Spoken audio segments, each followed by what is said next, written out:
Good day, everyone. So, my name is Jelina Ihapuna, and today we're going to talk about a world of ideas between global and media cultures. So, again, we are the group two. Together with my group mates, we were going to discuss to you the global media cultures. So, may we wonder or ask what would be the connection between media and culture? So, media reflect the norms, cultures, and values. Media can lead to evolution and revolution of mind and heart of the people, fostering information, literacy, and awareness in the nation. Broadly speaking, the relationship between cultures and media is on the inclusion. So again,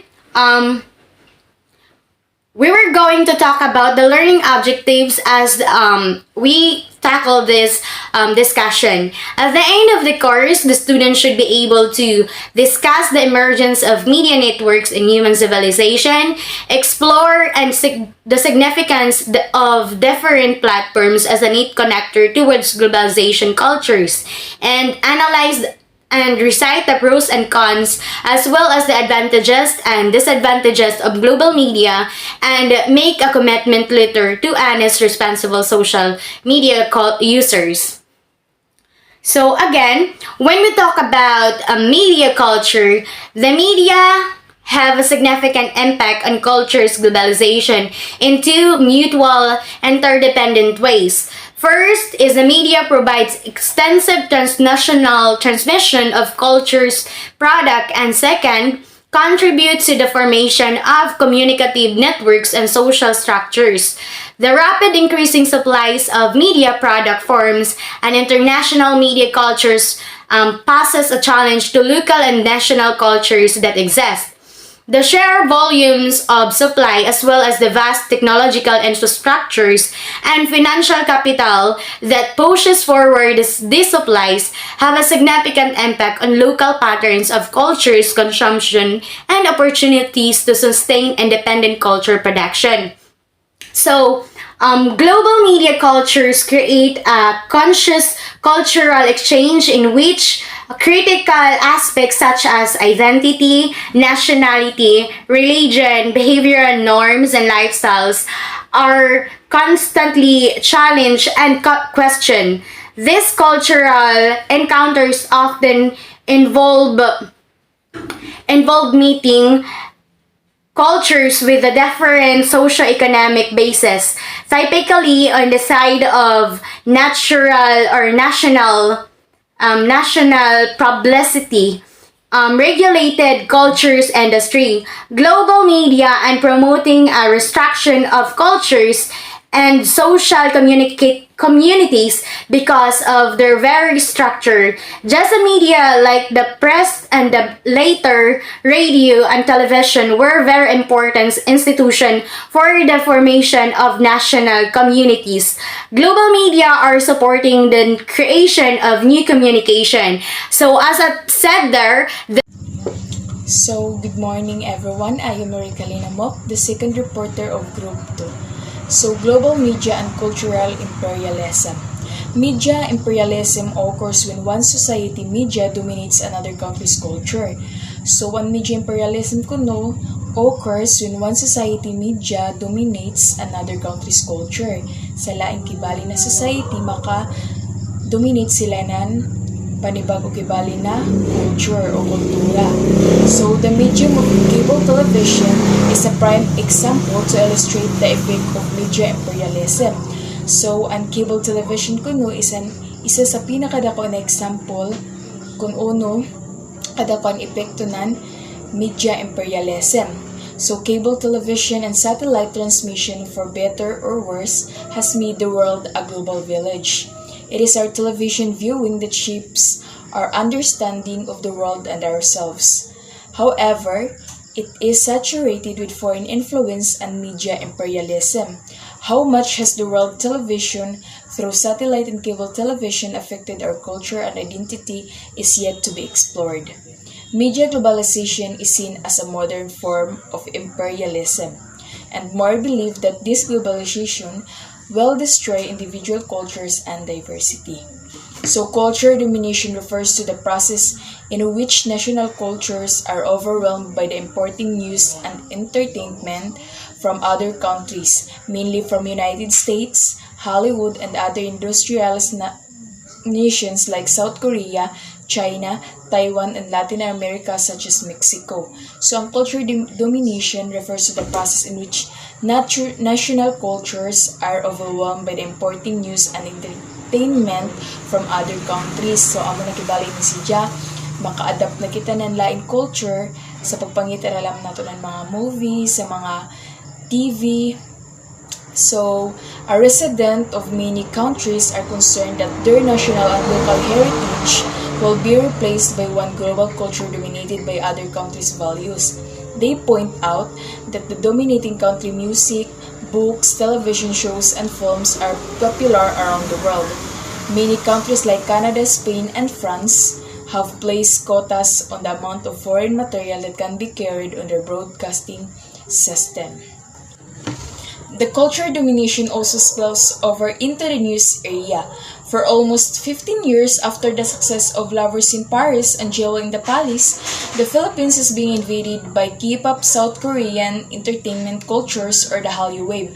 So after 15 years of being successful na atong duha ka movie na Lovers in Paris and Jewel in the Palace, na-influensyan kita ng mga Filipino non-culture nan taga South Korean. So many Filipinos, especially the agers and the millennials, are avid fanatics of K-pop telenovelas as well as K-pop music. So kasagaran ko ng mga fan ng mga K-pop telenovelas or K-pop music is mga millennials. So K-pop stars make the Filipino fanatics jive into a foreign entertainment sounds and musics. In a very unfamiliar and unfathomable language, for many years, the representatives of many developing countries have been arguing for a new world information order. So, bisan dili kita makasabot ng language ng Korean, still malab naton ila music.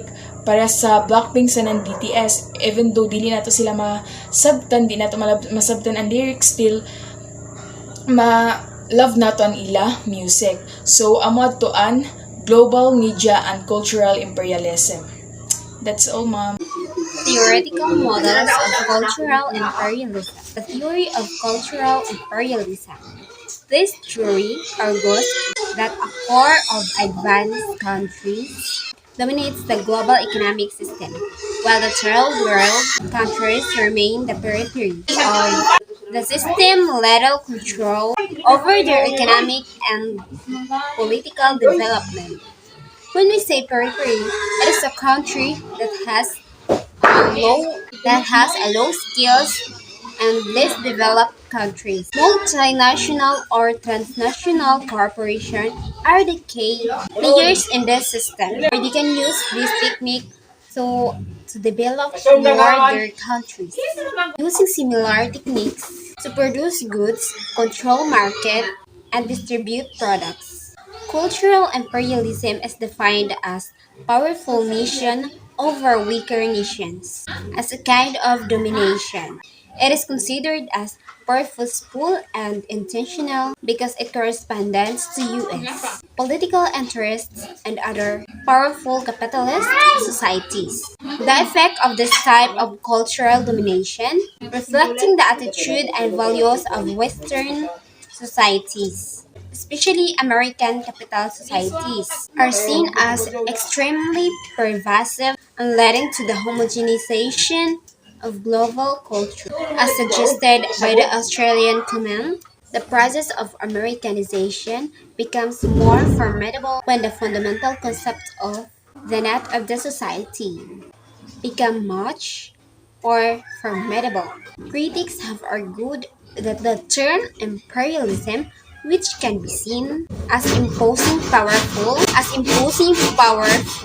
rich to poor, from powerful to weak, implies a degree of political control by powerful countries that does not exist anymore. Imperialism, with the concept of globalization, suggested that interconnection and interdependence between all global areas occur in a much less purposeful manner.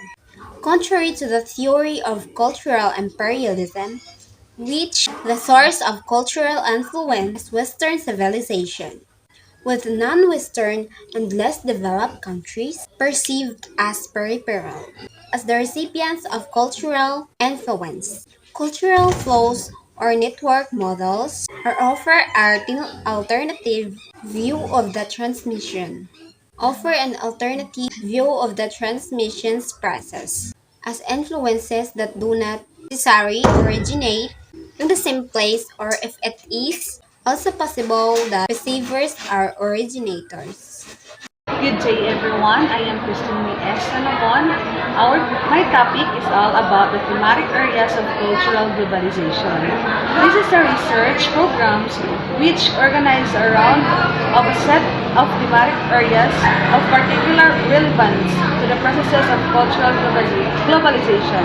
These thematic areas will be taken up in one or more of the sub-projects and concerns. First, the experience of modernity in global culture. The closeness of time and space from bonds to of locality and tradition is a key element. Is an analyzing the experience of modernity as both a general form of mentality and mode of aesthetic production. Merely all those institutions that ensured a modern structure of cultural and social experience during 19th and 20th centuries. 2. Socialization and the formation of cultural identity. The media have increasingly become an independent institution for socialization and development of cultural identity. 3. Mediated communities and action. The media and the communication technologies in general have facilitated the formation of collective communities. As part of globalization, we also see the formation of communities that are established almost exclusive through media culture, such as music, fan clubs, internet chat groups, and etc. Fourth, democracy and political culture. A major consequence of globalization is the growth of multicultural societies where people of different cultural backgrounds such as ethnic, religious, and etc. have to coexist together. So this means the thematic areas involve cultural globalization of both general cultural and society level, the institution level and the societal group level and individual level.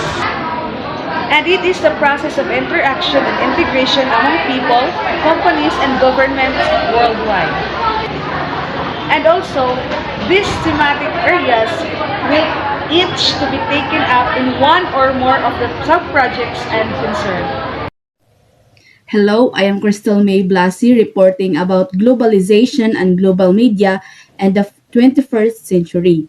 Today, the general proposition that globalization is a multidimensional process taking place simultaneously within the sphere of economy, politics, environment.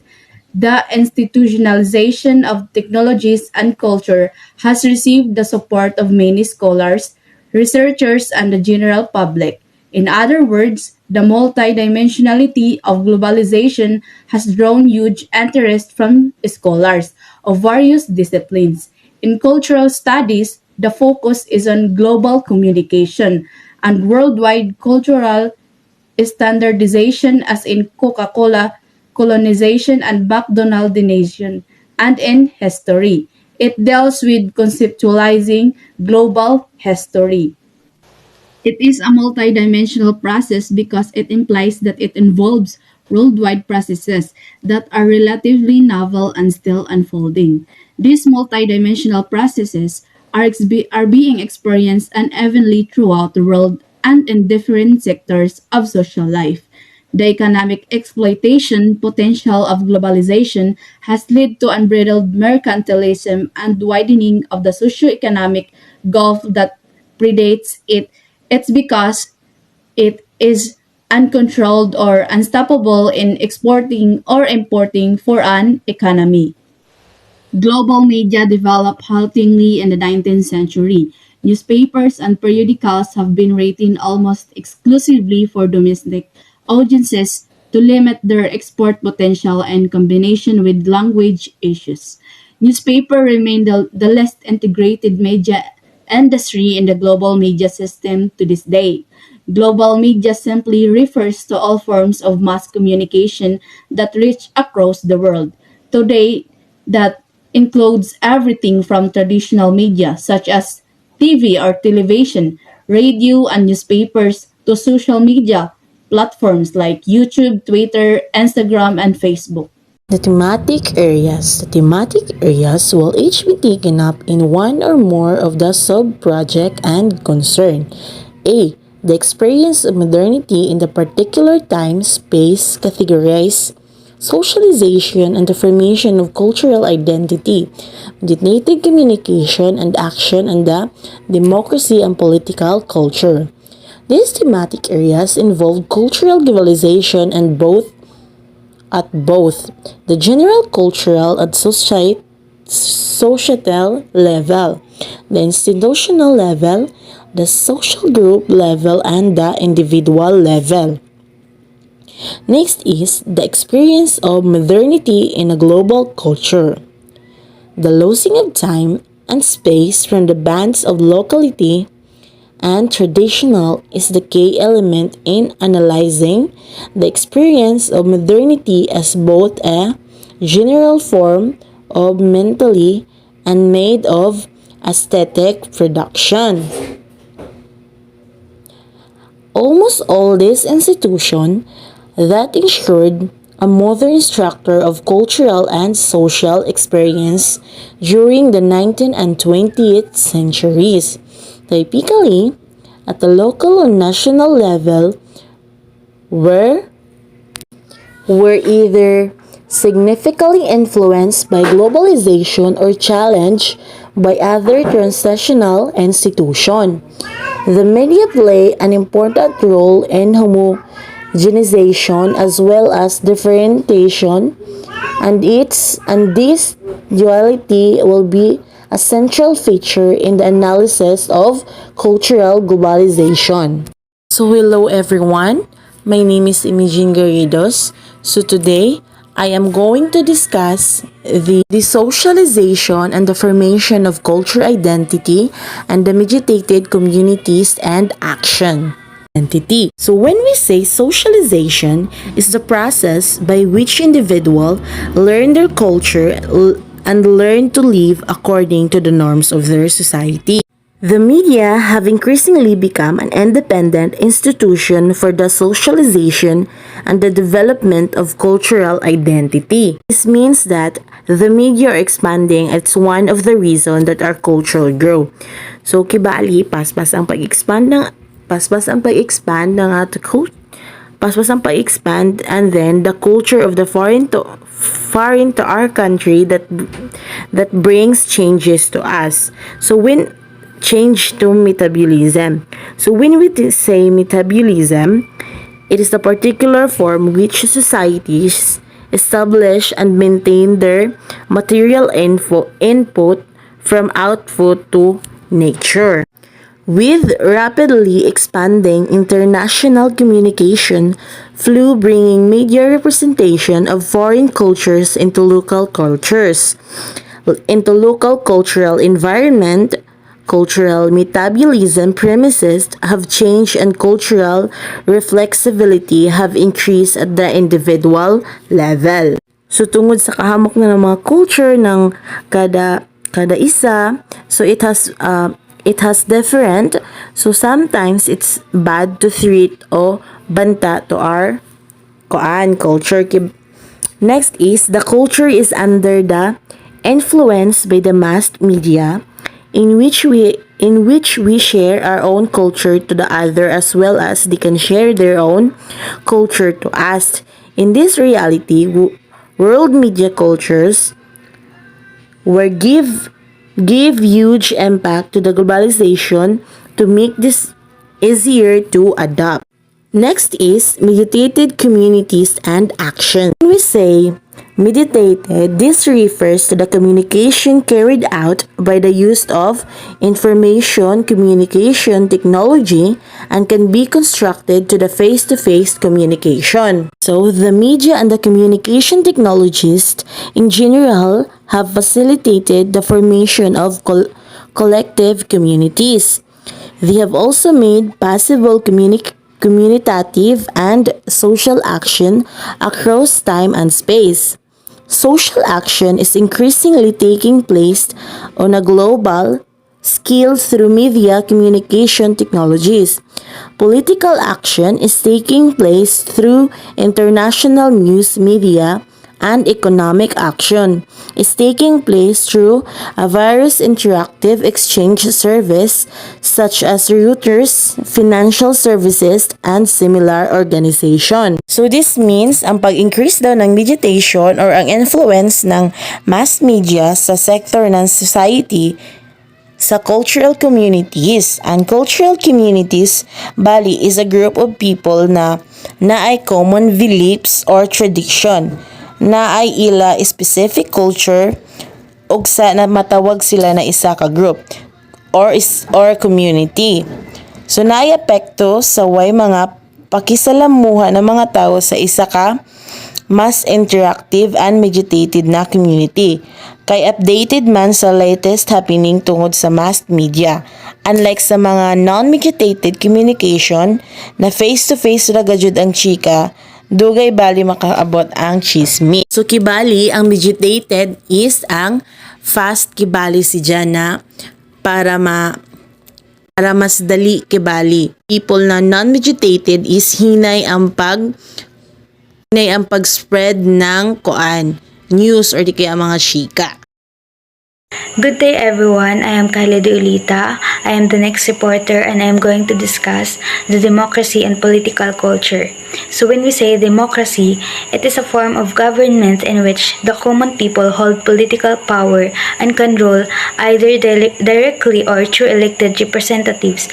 An example of democracy is the United States, where people have political freedom and equality. So when we say political culture helps build community and facilitate communication because people share an understanding of how and why political events, actions, and experience occur in their country. So why democracy and political culture connected to globalization? A major consequence of globalization is the growth of multicultural societies where people of different cultural backgrounds, ethnics, religious, and etc. have to coexist together. In some cases, this has exacerbated the contradiction between, on the one hand, a universal and Western concept of democracy, civil rights, and duties, and on the other, a culturally specific perception of the right of people to participate and government procedures. As Georgine Habermas argued, for example, the growth of multicultural societies makes analyzing and discussing the relationship between universal ideals of democracy and forms of political culture and culturally specific political norms and values relevant. So, ga-highlight dere ang relationship ng politics sa ng democracy sa globalization.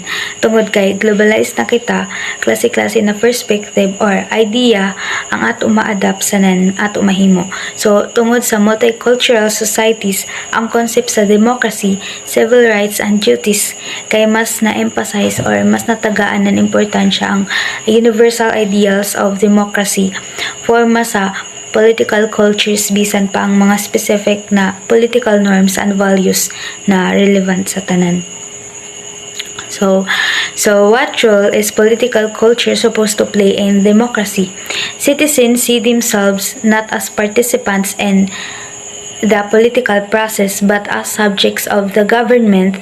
Citizens believe both that they can contribute to the system and that they are affected by it. Good morning everyone, my name is Roslyn Consigna. I'm going to discuss about globalizations of televisions. This aims to analyze different dimensions of the current process of internalizations of television to investigate its impact on the cultural role of television.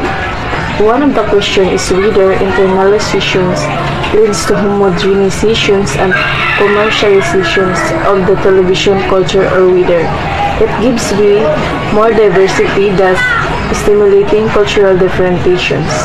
Television's internalizations is often regarded as a matter of program imports and is largely understood as a consequence of satellite broadcasting development. Ang globalizations of television nag-allow sila to analyze ng iba't ibang dimensions ng mga kasalukuyang proseso of internalizations ng television para imbestigahan ang dulot ng cultural role of televisions. Isa sa mga tanong is whether internalizations leads to homogenizations and commercializations ng television culture or whether ay nakakapagbigay ng way more diversity because it affect cultural differentiations. Television's internalizations is often regarded as matter ng program imports at largely understood sa pagkakasunod-sunod ng satellite broadcasting development.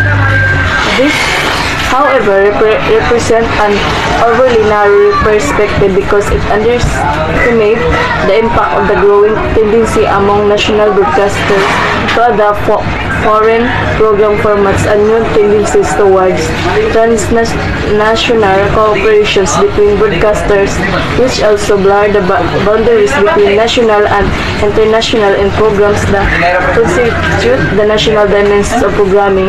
Foreign culture influence now offers and new research strategies are therefore needed. The study will focus on 4 different areas. Data upat above. However, it reference ang overly na mababaw na ideya dahil ito ay underestimates ang epekto ng pagtaas ng tendency among national broadcaster na i-adapt ang foreign na programa formats at ang bagong tendencies towards transnational operations sa pagitan ng broadcaster na dahilan din upang hindi malinaw na boundaries sa pagitan ng national at international.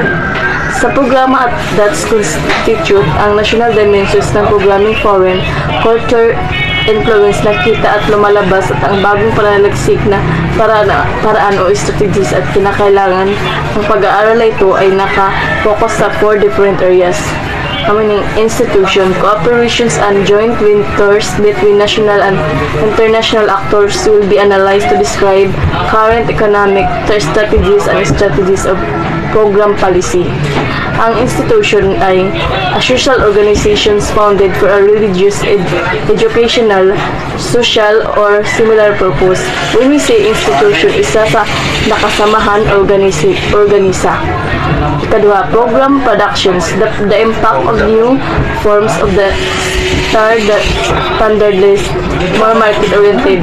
So, when we say program production, kibali kung maghimo ko ng program, dapat mo pamantayan. Ang ikatuyo, program output and scheduling. An analysis of developments and program output due to increasing internalizations and of how national and imported programs are scheduled. The purpose is to describe the impact of internationalizations on program policy. Kibali ang program output and scheduling. Isa sila ka-analysis sa pagbuo ng program output sa pagtaas ng internalization sa kung paano ni dyan ang national and imported programs pag-schedule. So, kibali ang purpose sa inyong mag-describe kung ano impact sa internalization sa program policy. And last is media culture. The interplay between transitional television programs and the national context of television receptions will be analyzed to look at the cultural consequence of increasing internalizations. Sa ang media cultural sa pamamagitan ng magkasabay sa traditional television sa national context amoy mag-analyze para makita kung ano yung rason sa pagtaas sa internalizations. International or global. With the end of the 20th century and the dawn of new millennium, significant changes were taking place in the global arena and the field of international communication. Some authors have started using the term global communication as it goes beyond the boundaries of individual states and emphasizes a cross-borders communication between peoples and, most importantly, the rise of transnational media corporation.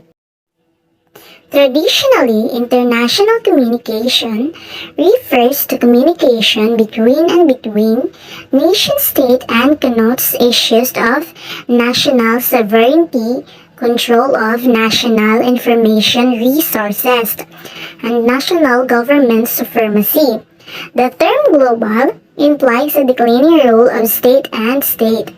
As a term, there are nations bilateral or multilateral decision within international. Global can be seen as aspiration to the weakening of the state as well as fair. Next is history.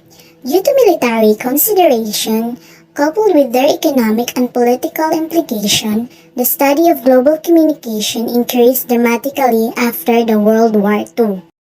So after the World War II, the media economic and political implication study of globalization nag-increase siya.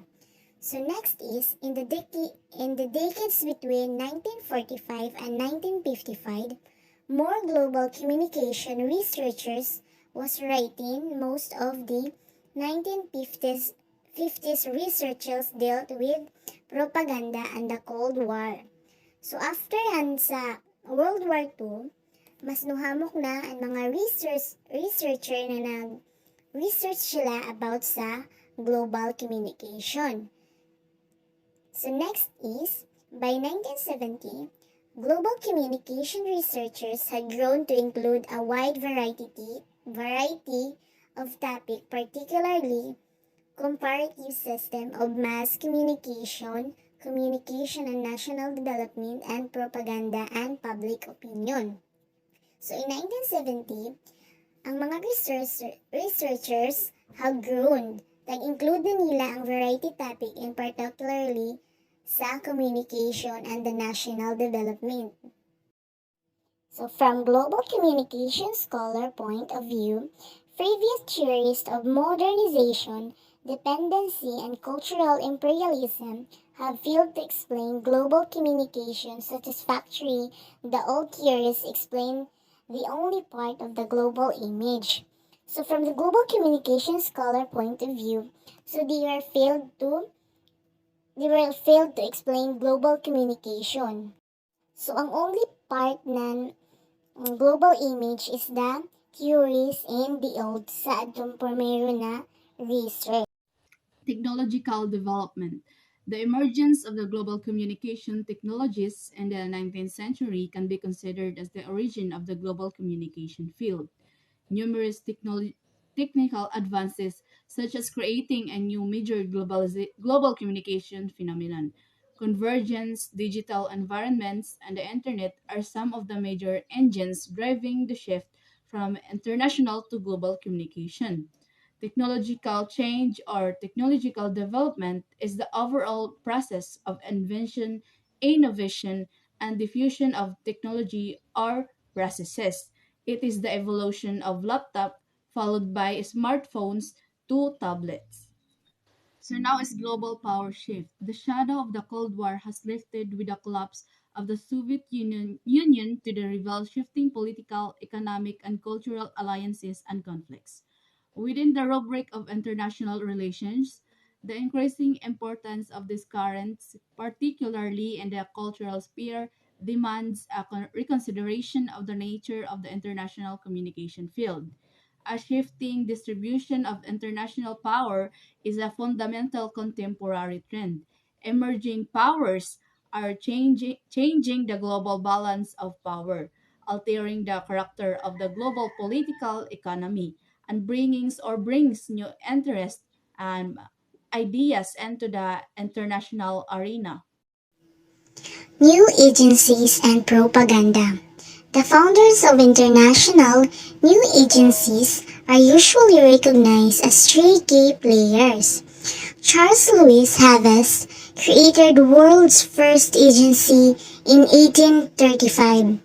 Bernhard Wolff began publishing daily news from Paris, London, Amsterdam, and Frankfurt in 1849. Followed Julius Ferrer von Reuter set up his commercial service, the Reuter Agency, in 1849, and organized a worldwide news exchange in 1870.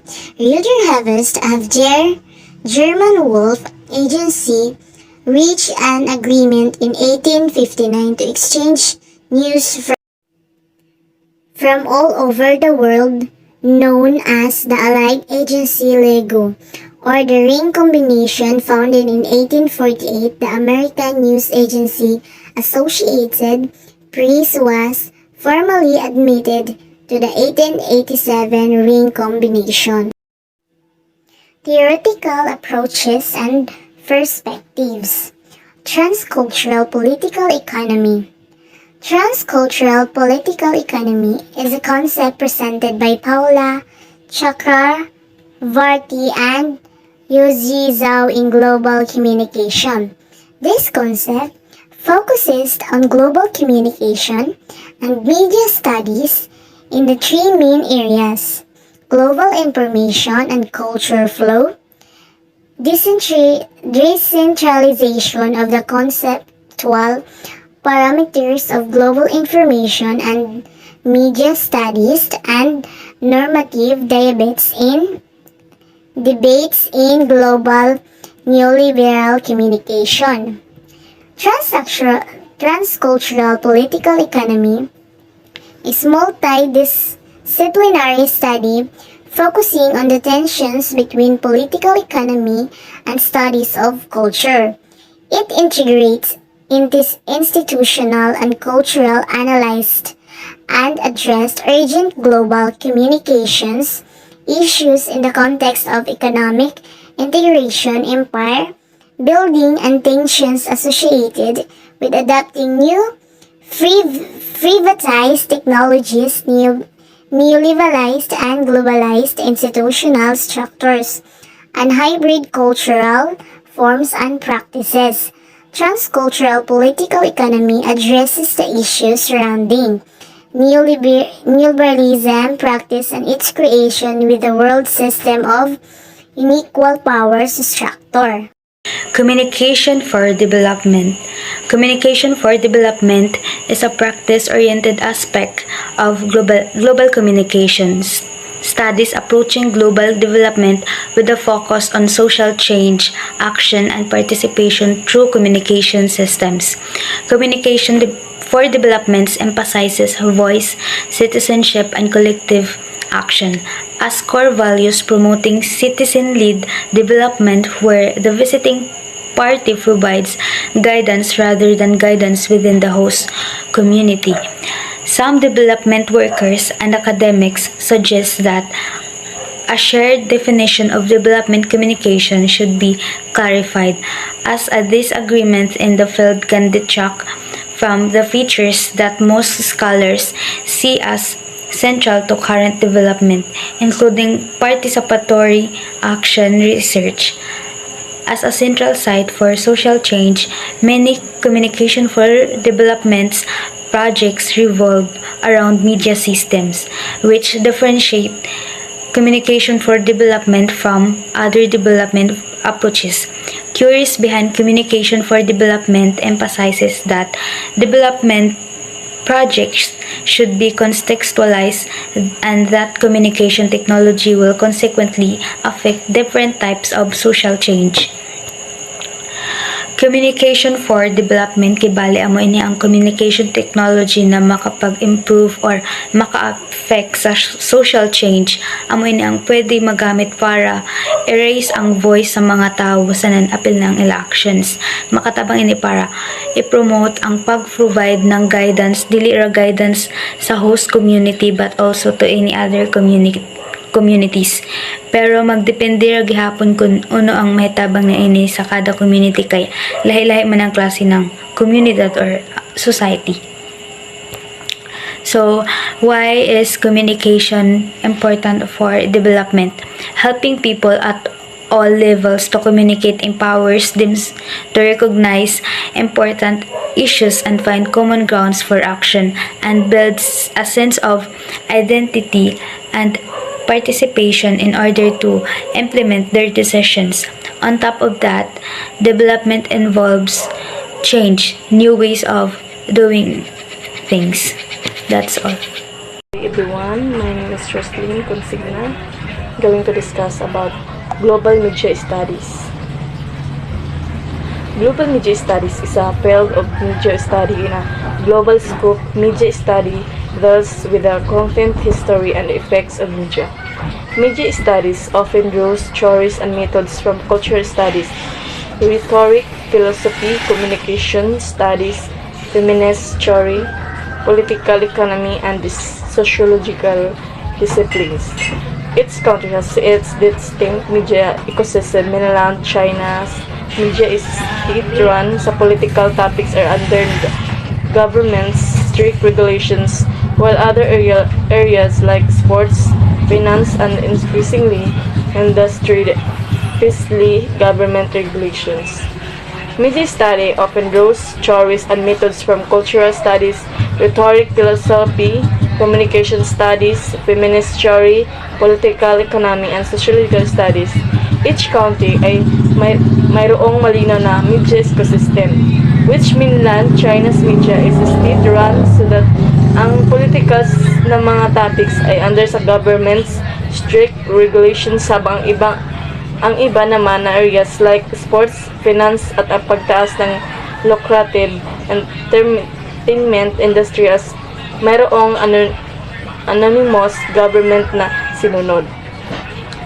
Canada has a well-developed media sector, but the mass media are treated by the direct resort of American economic and cultural imperialism that hinders the form of media identity in Canada. Many of Americans' media are controlled by large for-profit corporations that earn revenue from advertisement, subscriptions, and copyrighted material sales.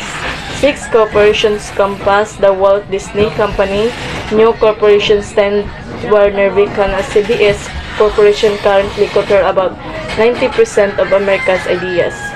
Ang Canada ay mayroong maayos na media sector, pero ang mass media ay tinatakot ng direktang resulta ang American economic and cultural imperialism upang madelay ang form ng media identity sa Canada. Karamihan sa America's media ay kontrolado ang malaking for-profit corporations na kumikita sa advertisement, subscriptions, and copyrighted material sales.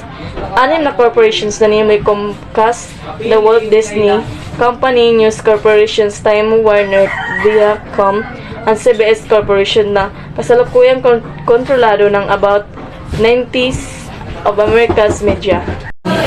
Global media empires. The largest media-related companies have a very high international profile. So, this being said that their large global media companies own a diverse range of media assets, ranging from the rapidly growing platform of social media to the more traditional of film, television, music, and some forms of print media. With emphasis of rapidly growing field of the digital media products. Moreover, a global media empire is somehow different from a traditional media company, since it interests in a broader range of 5 shareholding and fields. So, ibali from the word empire, dakuan range o dakuan extension na ilang media products na which globally or internationally. Kaya in this generation manggod mas dako mas nakadepende na manggod tanan an technology. Those media related companies develop a global market. Hi, I am Karil Ginti Lagora, and my topic is all about the diaspora and technology and media. So let's start with the diaspora. Diasporas and minority groups that have a sense of connection with a larger community outside the borders they currently live in, creating a sense of a larger identity and community, whether imagined or real, through the diasporic media. Also, diaspora describes people who have left their home country, usually involuntarily, to foreign countries around the world. So, it states that diaspora and foreign are often confused. For us to know, diaspora and exodus are all the same, which means migration or evacuation. When we say diasporic media, it is the recreation of home with language, costumes, and arrangement of ideas through the use of media into the space that the diaspora occupy. So when we see hybridity, it bringing together the two cultures. Like for example, the son or the daughter of Filipino American people. When we say hybrid, this also means adapting a new culture and traditions without merely understanding it. Multicultural environments is the diversity in terms of ethnicity, gender, religious, and social belonging. Why do we need to understand multicultural environments? It is because it will give us more learning about the other's beliefs, attitudes, and behavior. Now, let's go to technology and media.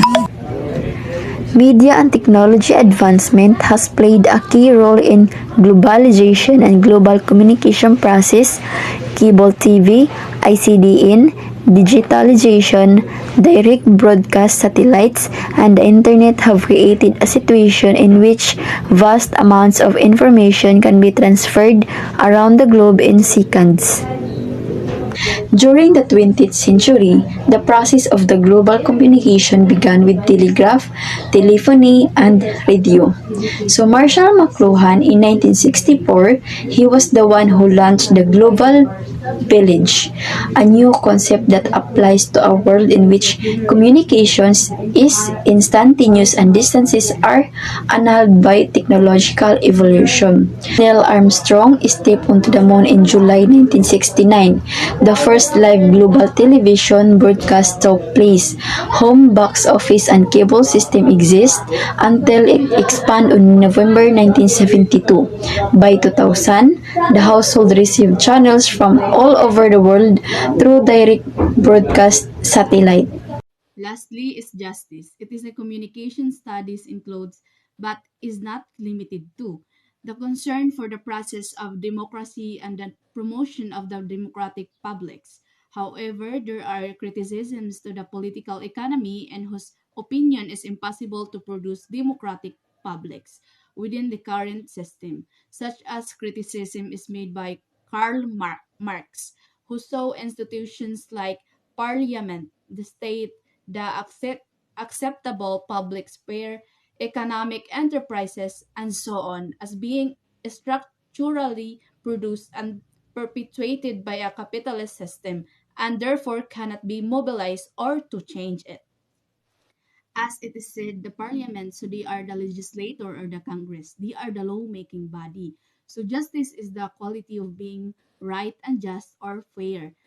Decolonizing research also involves moving away from Eurocentric models that are assumed to work anywhere else, and instead to create work that is more useful in the local context. Decolonial approaches specifically seek to produce knowledge about the mechanisms and effects of colonialism. I am again Crystal May Blasi reporting. That would be all. Thank you.